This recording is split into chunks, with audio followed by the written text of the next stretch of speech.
Some guitarists changed rock forever, but never got the credit they deserved.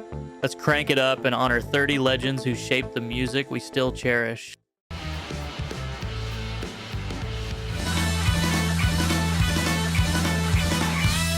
The following guitarist helped toughen up glam rock when it needed more bite. Andy Scott of Sweet wasn't just a pretty face and glitter. He had a fierce, metallic guitar sound that would later influence hard rock and metal bands. His style leaned on thick power chords, slick hammer-ons, and sharp solos that cut through the sugar-sweet pop production. Listen to Fox on the Run or Action. Underneath the catchy choruses, Scott's guitar brings serious muscle. Bands like Def Leppard and Twisted Sister would later borrow heavily from his blueprint. Without Andy Scott, glam rock might have stayed soft. He proved loud guitars and catchy hooks could live together and shake the walls.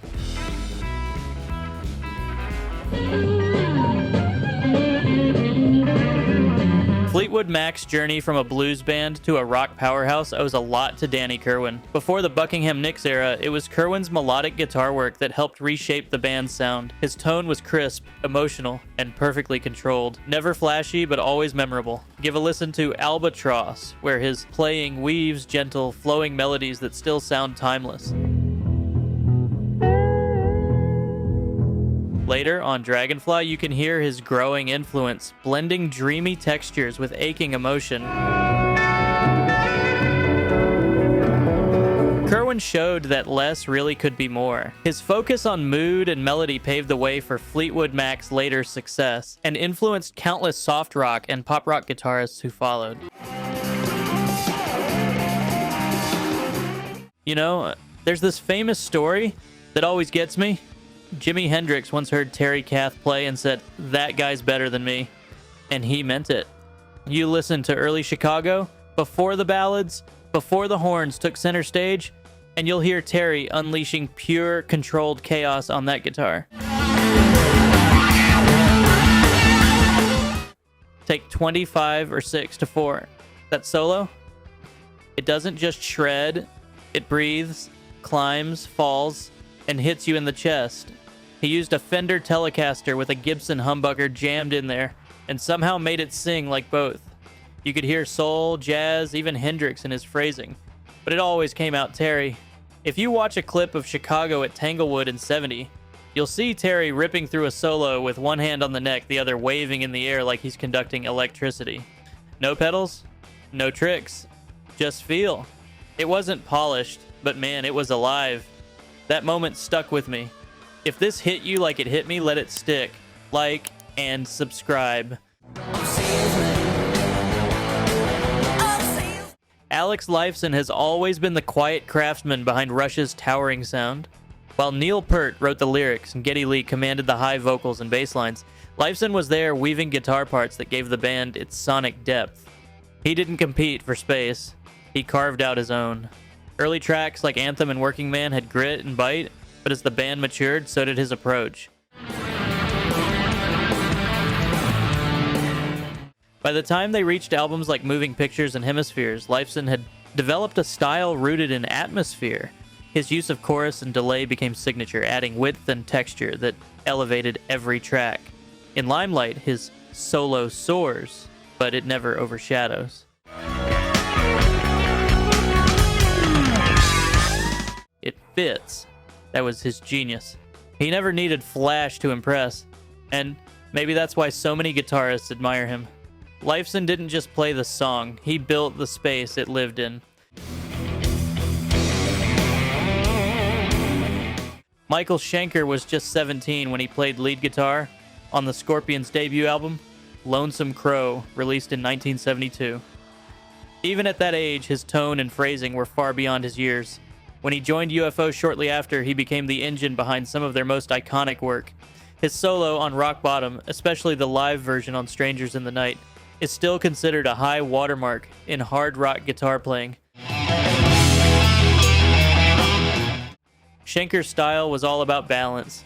He had blistering speed when needed, but more importantly, he had taste. His melodic sense, smooth vibrato, and dynamic control gave his solos a narrative quality you could follow the arc. After UFO, he formed the Michael Schenker group, where he kept evolving, blending classical influences into heavy rock with precision. Schenker didn't just play guitar, he sculpted moments. Every solo told a story, and that's what set him apart.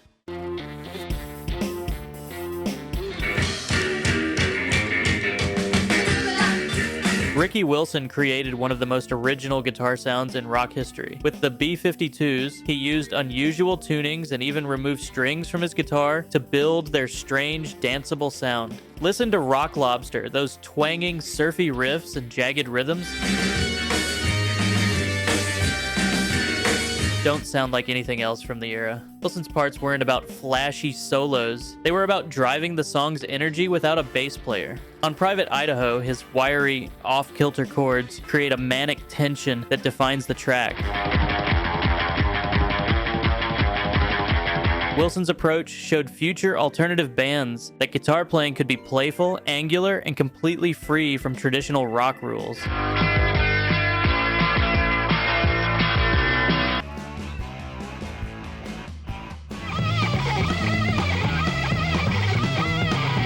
Now, few guitarists could jump from jazz fusion to arena rock without blinking, but Tommy Bolin made it look easy. Before he was 25, he had already recorded with Billy Cobham on the groundbreaking Spectrum, joined the James Gang, and later stepped into Ritchie Blackmore's shoes in Deep Purple. Listen to Quadrant 4 from Spectrum. Bolin fires off fierce, jazz-infused solos. Then hear him on Comin' Home from Deep Purple's Come Taste the Band,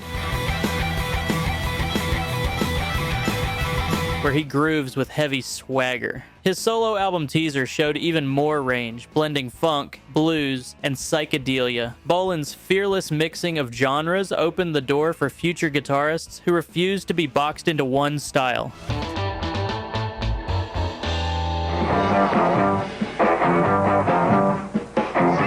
If you like the fiery spirit of sister Rosetta Tharpe, you'll love what came next. Dave Davies of the Kinks took that raw energy and made it even louder. In 1964, frustrated by polished pop sounds, a teenage Davies famously sliced his Elpico amp with a razor blade, creating the snarling distortion on You Really Got Me. That furious sound didn't just fuel the Kinks, it changed the future of rock. Riffs like All Day and All of the Night became anthems of rebellion. Without Dave's brutal, buzzing guitar tone, punk, hard rock, and even heavy metal might have never found their teeth. He turned frustration into pure sonic fire. Before going solo, Robin Trower played guitar in Procol Harum, the band known for a whiter shade of pale.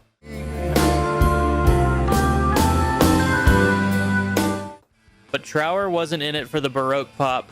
He was chasing something deeper, something heavier. When he struck out on his own, that vision became clear. In the mid-70s, guitar rock was loud, fast, and full of bravado. Trower went the other way. His 1974 album Bridge of Sighs wasn't a blast of noise. It was a slow drift into mood and atmosphere. His tone, thick, liquid, drenched in uni-vibe, wrapped around you like smoke. Tracks like Daydream and Two Rolling Stoned didn't need speed. They had soul. Trower didn't play to impress. He played to express. In a time when everyone wanted to be the loudest, Robin made silence and space part of the music. He didn't shout, he whispered. And those who were really listening heard something unforgettable.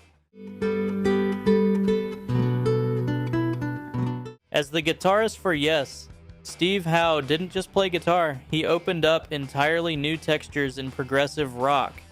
He brought in acoustic, electric, classical, and steel string styles, sometimes all in the same song. What he added to Yes wasn't just technical skill, it was imagination. Take The Clap, a solo acoustic piece recorded live. In one take, it's quick, clever, and joyful like a ragtime tune dressed in rock clothing.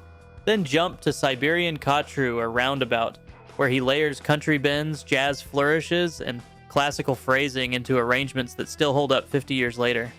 Where other guitarists stuck to distortion and riffs, Howe played like a composer, building passages, creating tension, telling stories. His work on albums like Fragile and Close to the Edge helped shape the DNA of prog rock. He didn't just follow the song, he sculpted it gently, brilliantly, and always with feel.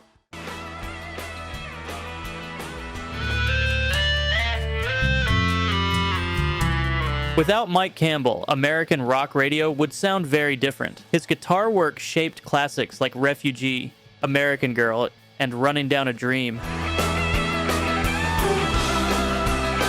All with Tom Petty and the Heartbreakers. Campbell's style was never flashy. He believed in serving the song above all else. Listen to the crisp, chiming riff of The Waiting, or the slinky groove of You Got Lucky.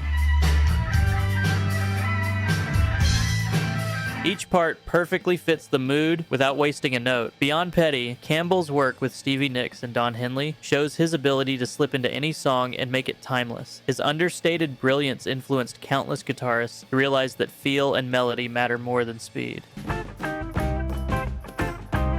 on board, let's rock! Oh, this gospel train! Sister Rosetta. Tharpe didn't just influence rock, she invented its attitude. Watch her tear through Didn't It Rain Life in 1964. Slashing chords, fierce bends, and the swagger that rivals any rock god. Earlier, but in 1944, her song Strange Things Happening Every Day fused spirituals with a driving beat that broke into the mainstream charts, a blueprint for rock and roll. On tracks like Up Above My Head and This Train, she plays fat, distorted leads years before fuzz pedals even existed. Her use of open tunings and gospel call and response phrasing paved the road for Chuck Berry, Keith Richards, and beyond. Every distorted riff we love today echoes Tharpe's groundbreaking genius. Look up David in the heat of the day, tune up a heart.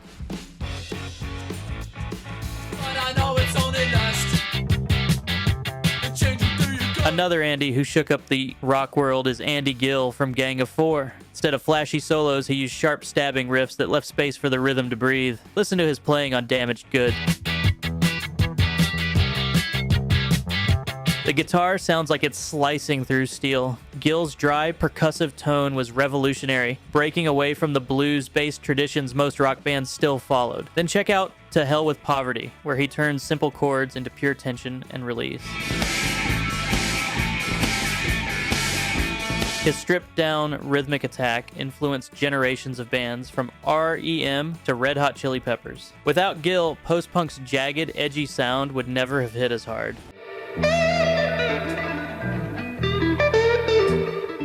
I still remember seeing that PBS documentary in the early 70s. Introducing Roy Buchanan, the best unknown guitarist in the world, stood in a plain room wearing regular clothes. No rock star attitude. Then he picked up his '53 Telecaster, and everything changed. He made that guitar weep. No distortion pedals, just volume swells, pinch harmonics, and pure touch. It was like he was talking through the strings. There's one performance that haunts me, his version of Sweet Dreams.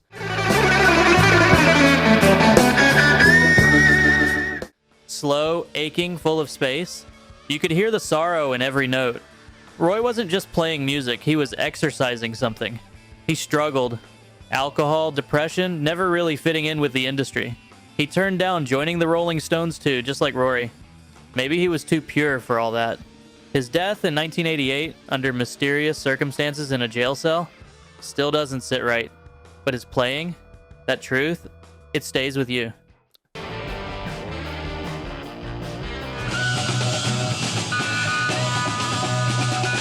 Before anyone called it psychedelic rock, John Cipollina was already painting wild sonic landscapes with his guitar.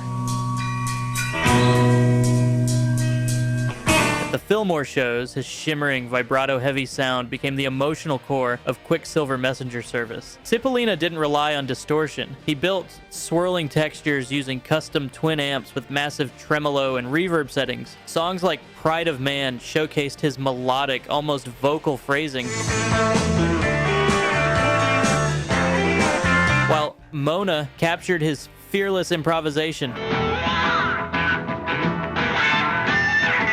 His playing taught rock guitarists that less volume could mean more power. Without Cipollina, the San Francisco scene might have been all fuzz and noise instead of the rich emotional trip it became. If you like these videos about guitarists, please like and subscribe. Now, the first time I saw Johnny Winter was on old footage from Woodstock. He walks on stage, skin pale as moonlight, long white hair, Les Paul slung low, and tears into Mean Town Blues. No warm-up, no nonsense, just straight into fire. It was raw, almost reckless, but completely locked in. That's who he was. Johnny wasn't about pretty solos or clean phrasing. He attacked the guitar, slid, bent, shredded with a fury that felt more like survival than performance. But underneath that speed and flash was deep respect for the blues. Muddy Waters called him one of the best, and Johnny produced 3 of Muddy's late career albums out of pure love for the music. He battled heroin, health issues, the industry, but he kept going. Even toward the end, slouched in a chair, barely able to stand, his fingers still moved like lightning. The blues kept him alive, and we're lucky he shared it.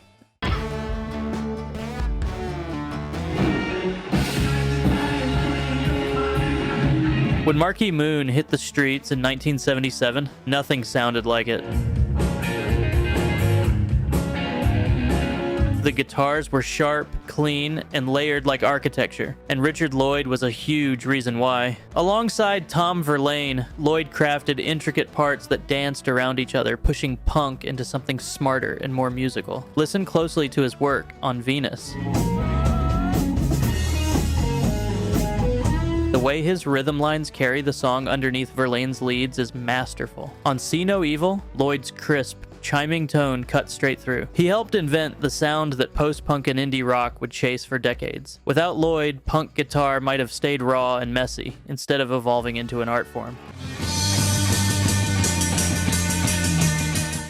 In the late 60s, while rock was getting louder and flashier, Rory Gallagher was quietly forging his own path. With his band Taste, he blended blues roots with raw, unfiltered energy. You could hear echoes of Muddy Waters, but Rory's sound was all his own. Fiery, emotional, and completely honest. His guitar tone, warm, biting, and unmistakable, came from that famously battered Stratocaster.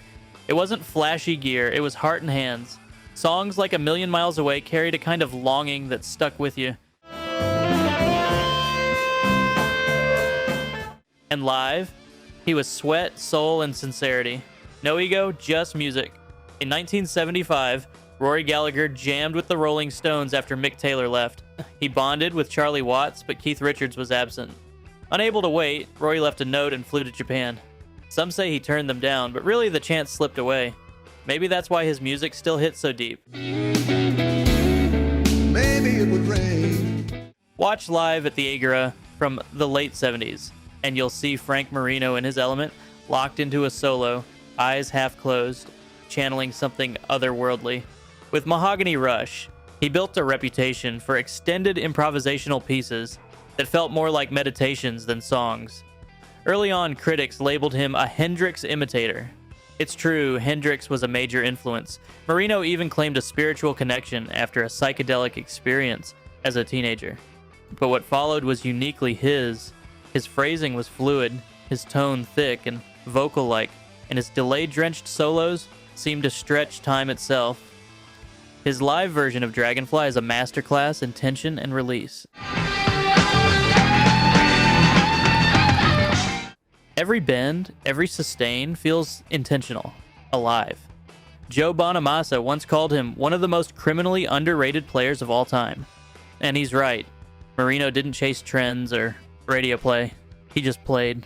And what he left behind still echoes in the fingers of today's best.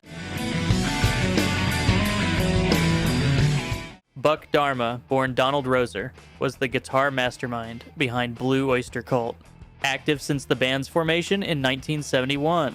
While the group built its mystique on cryptic lyrics and eerie imagery, Buck was the architect of its most memorable melodies. His solo on Don't Fear the Reaper in 1976 is hauntingly perfect. subtle, melodic, and unforgettable. It showed the power of restraint in an era of excess. Earlier work like Then Came the Last Days of May in 1972 revealed a sensitive, cinematic touch, while Godzilla in 1977 proved he could rock with force and precision. Through it all, Buck kept a low profile, letting the music speak. Unlike many of his peers, Buck never left the band. He carried Blue Oyster Cult through the decades, continuing to tour and record well into the 2020s.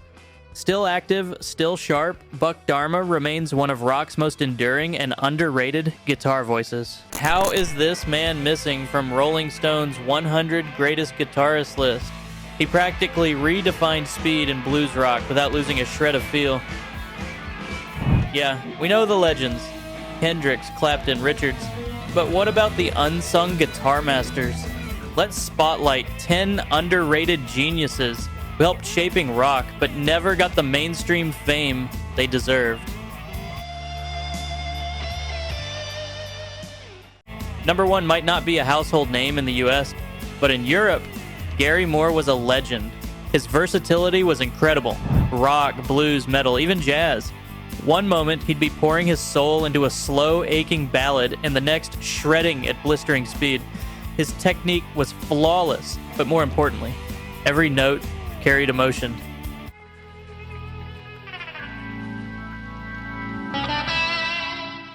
And when it came to the blues, that was something else. Just listen to Still Got the Blues.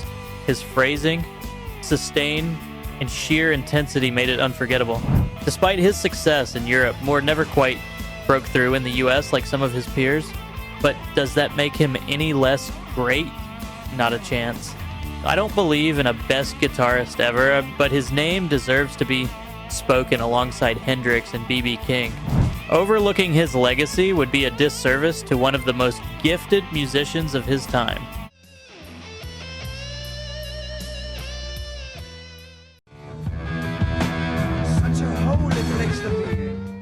Number 2 is Mick Ronson. Think back to Bowie's Ziggy Stardust era, the theatrics, the storytelling, but what really gave it bite? Mick Ronson's guitar. Ronson wasn't just a sideman, he was the backbone of Bowie's sound. His playing was raw yet melodic, aggressive yet elegant. Just listen to Moonage Daydream. That solo doesn't just explode, it builds, bends, and cries, pulling you in with every note.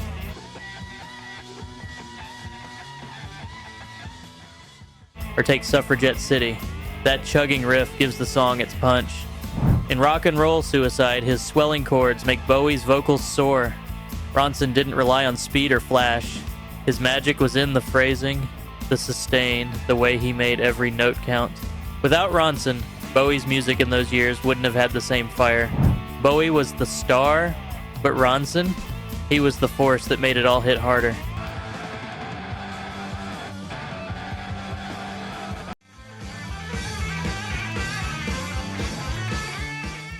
Next up is Alvin Lee. How is this man missing from Rolling Stone's 100 Greatest Guitarists list? He practically redefined speed in blues rock without losing a shred of feel. Lee's precision and control set him apart. Just listen to I'm Going Home from Woodstock 69. He blazes through rapid-fire blues licks at breakneck speed, yet every note is crisp and intentional. He wasn't just fast for the sake of it. His phrasing had a rockabilly flair, blending bluesy bends with machine gun picking that somehow never felt rushed. But he wasn't just about speed. His ability to detune mid-solo, drop into deep dramatic scales, and lock perfectly back in with the band was almost surreal. And let's not forget his showmanship, playing his Gibson ES 335 with a drumstick while keeping total control of his tone. Beyond the fretwork, he was a gifted songwriter and vocalist, effortlessly driving 10 years after his signature sound. To call him underrated is an understatement.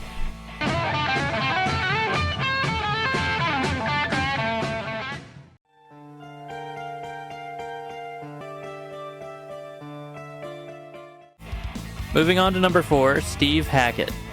If you think sweep picking and tapping started in the 80s, Steve Hackett would like a word with you. In the early 70s, Hackett was already pioneering two-handed tapping, years before Eddie Van Halen made it famous. Just listen to Dancing with the Moonlit Night, where his fluid tapping adds an ethereal touch to Genesis's intricate sound.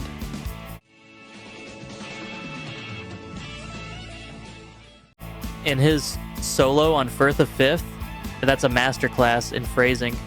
The way he sustains those notes, bending them into haunting, violin-like cries, makes it one of the most beautifully crafted solos in rock. But Hackett wasn't just a technical innovator, he was a sonic architect. His use of volume swells in The Lamia, classical fingerpicking in Horizons, and intricate arpeggios in Blood on the Rooftops shaped progressive rock's guitar vocabulary. Despite influencing generations of guitarists, he remains criminally underrated. Without him, many future legends wouldn't have had a blueprint to follow.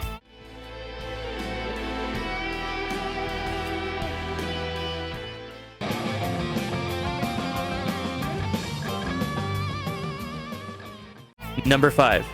I know what you guys are thinking right now, but just hear me out, okay? I'm aware that a lot of people out here think Martin Barre isn't underrated, or even overrated. His reputation is just about fine, but in my opinion, it isn't. Barre isn't someone who stands out from the rest of the band, or someone who's too gear obsessive, but he blends right into the mix. For those of you who don't know him, Martin joined Jethro Tull in 1969, and was with the band for countless years. No disrespect to all the other members of the band, but his soulful playing is what made him an integral part of the band.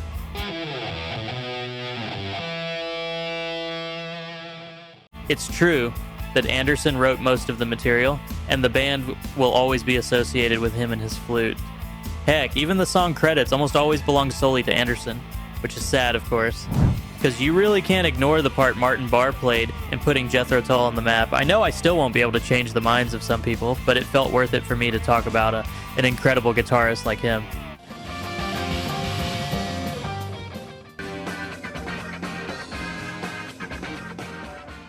Number 6 is Jan Akkerman. Ronson and Hackett are wizards when it comes to playing a guitar, and Jan Akkerman's nothing short of a wizard himself because the Dutchman could do it all.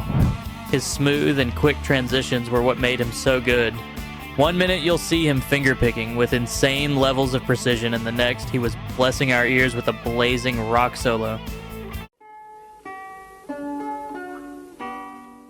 The song Hocus Pocus of the band Focus is a wild ride.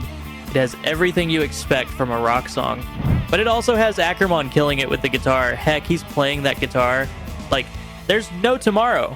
Akkerman had the ability to blend jazz, rock, and classical into one, and this is what made him one of the most versatile guitarists of his era.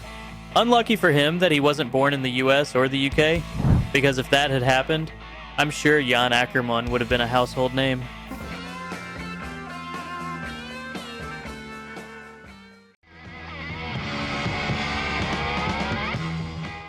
Number 7, the legendary Tommy Bolin. Even though he couldn't live long enough for the world to see more of his magic with the guitar, Tommy Bolin was still a superstar. I mean, the dude replaced Blackmore in Deep Purple, Joe Walsh in the James Gang, and not only this, he was cited by our very own Jeff Beck. He was the only guitarist that could replace me. He was amazing with a guitar in his hand, but was mainly not appreciated because of the fact that he had to replace some very great musicians, but he did that astonishingly well. And he wasn't shy of stepping out from traditional rock music and bringing in a touch of South American music, reggae, groove, funk, and rock. Listen to Teaser, his phrasing, his groove, the way he shifts seamlessly between styles, it's all effortless. Now, I'm not the only one who's saying this about him. His ex-bandmate, Glenn Hughes, also thinks alike. Hughes said this, "Tommy's the most underrated player I've ever played with. He had a huge influence in Latin American music." Tragically, just as he was hitting his stride as a solo artist, he died at 25 from a drug overdose, robbing the world of a true innovator.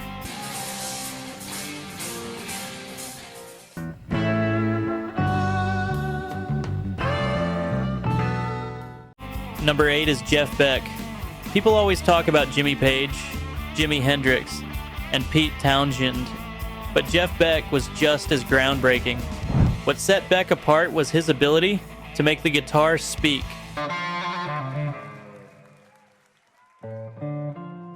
He had a unique touch, using his fingers instead of a pick, manipulating the whammy bar for vocal-like phrasing, and blending blues, jazz, and rock effortlessly. Listen to "'Cause We've Ended as Lovers." His bends and volume swells turn every note into pure emotion. Or Beck's Bolero, where he fuses rock with orchestral elements, laying the groundwork for future guitar experimentation. So why isn't he mentioned as often? Unlike Page or Clapton, Beck never joined a mega-selling band. His music was complex, unpredictable, and less radio-friendly. But that's exactly why he was special. He never chased trends, just pure artistic expression. Beck didn't play for fame.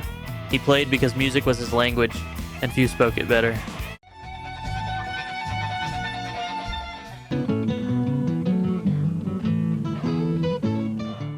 Coming to number 9, Rik Emmett.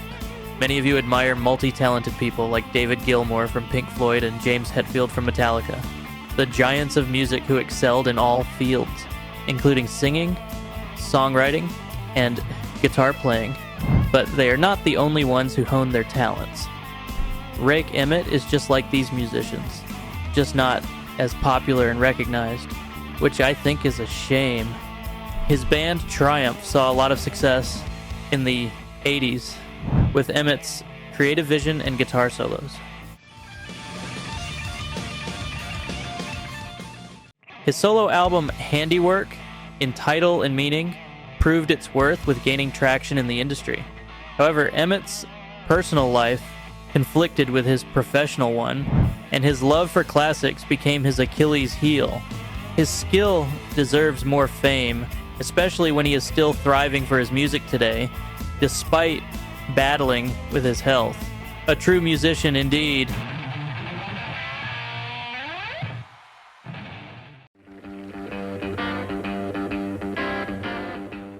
Lastly, number 10, Danny Gatton.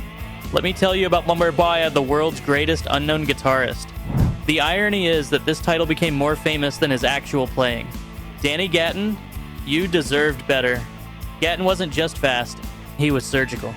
His picking technique was razor sharp, his phrasing unpredictable, yet always in control.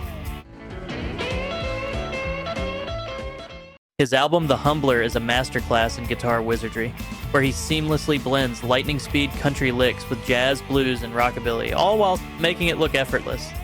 His playing wasn't just technical, it was full of character, telling a story with every bend and run.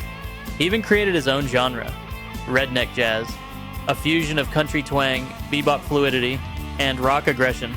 Gatton refused to fit into any box, staying true to his craft instead of chasing fame. Had he embraced commercialism, he might have been as big as Hendrix or Prince. Instead, his genius remained largely undiscovered, making his tragic death in 1994 feel even more like a loss to music itself.